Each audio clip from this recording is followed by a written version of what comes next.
Presidente República José Ramos Horta halau visita Estado ba Vietnam, hodi hasurumalu ho Presidente Vietnam Tok Lam. Ia encontro ne parte rua hasa relação diplomático ia era cooperação fon.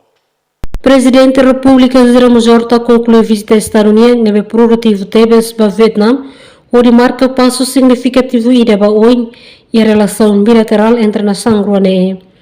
Visita estadunidense objetivo atualmente em cooperação e o seu valor no princípio hamutuksira, a nação ruane reafirma ser compromisso para a estabilidade regional no crescimento mutual.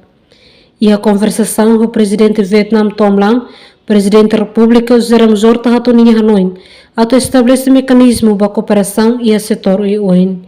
Presidente Vietnam Tom Lam hateten, Vietnam haktuir hika sini apoio makas para Timor-Leste ni adesão basean, no for parabéns para Timor-Leste, foi na laisne sai ona membro Organização Mundial Comércio.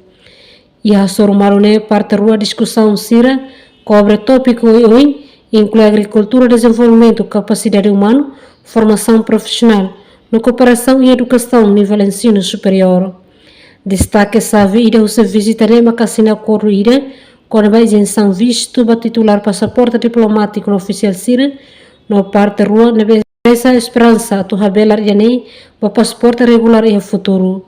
Movimento iane reencata se facilita viagem nebe fácil em relação ema entre a nação ruanese. O presidente ruanese sublinha a importância da coordenação, acompanhamento e a nível técnico entre o Ministério relevante Sira, onde implementa iniciativas Sira e discute no halo parceria entre Timor-Leste e Vietnam, no pronto a contribuir significativamente para a cooperação no desenvolvimento regional, com a nação ruanese em futuro, aumenta a colaboração no apoio ao Malo.